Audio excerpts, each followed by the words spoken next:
So ayun, good morning. Good morning. So ngayong umaga ay nakita namin ang barangay ay nagkakaroon ng grass cutting bilang bahagi na kailang programa na kalinisan sa barangay. So naisip namin ng nanay ko na tumulong kami. So yan, ginagawa nila yung grass cutting. Kung hindi ako nagkakamali, ito yung ginagawa nila buwan-buwan para mapanatili yung kalinisan ng barangay. So ayan po ang inay. Nandyan yung kanyang inisyatibo na makiisa sa programa ng aming barangay. At hindi kailan yung kanyang edad, no? Siyempre, kailangan kong subukan yung mga bagay na ganito. So ayan, ginagamit ko yung kalaykay. So yun, medyo may kahabaan din yung kinalaykay ko at siyempre katulong ko yung mother ko. And then, meron diyang mga ibang katulong kami, BHW, Tanod, Konsehal. And then sila, hindi ko na sila kinuna ng video kasi medyo malayo na. Okay, so sana sa barangay nyo may ganyan din mga programa.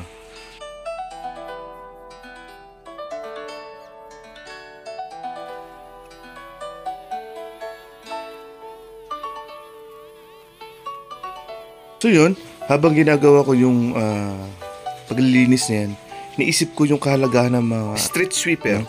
So hindi nila iniinda yung init, yung pagod, yung mga basura para gawin yung mga bagay na yun. Siyempre para sa pamilya gagawin nila yun. At talagang humanga ako sa mga street sweeper na makikita natin sa mga lansangan.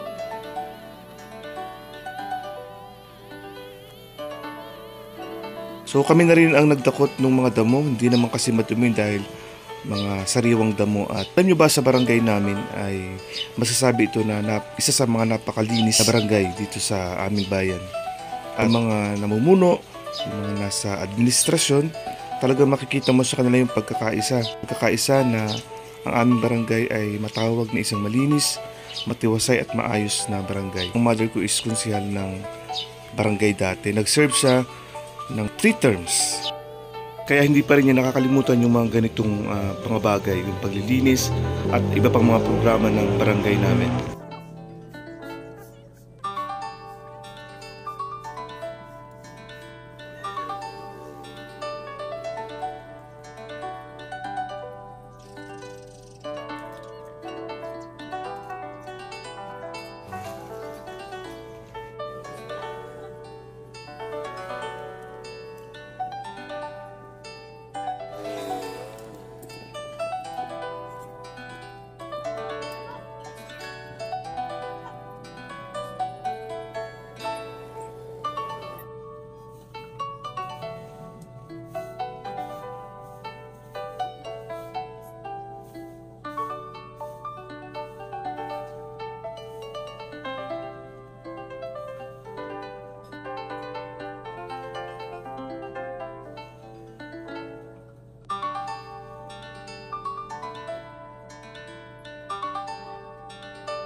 Anong grade mo na? 6 po. Grade 6? Bakit kailangan maglinis ng harapan?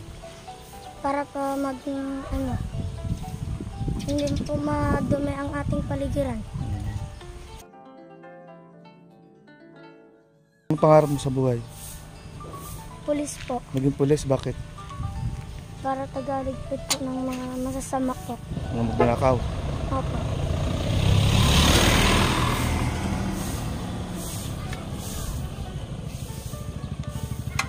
Ilan kayo magkakapatid? Ito yata po. Ito yata? Ano pangalan nanin? Ha? Ano pangalan nanin? Jocelyn po. Tapos tatay mo? Judy po. Ano pangarap mo sa buhay? Maging pulis? Opo. Ayaw mo maging teacher? No. Ba't tayo mong teacher? Mahirap po eh. Ha? Mahirap. Mahirap?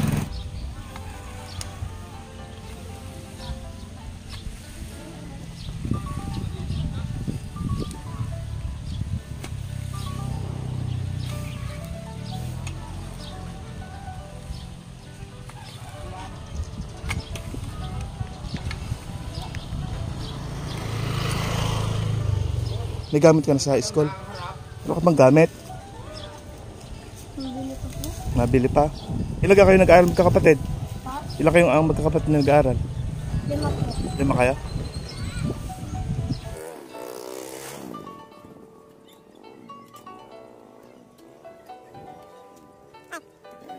May pangarap ka maging kapitan? Apo. May pangarap ka maging kapitan? Ng barangay? Bakit gusto mong kapitan? Para Para makatulong po sa mga tao. na maging konsehal?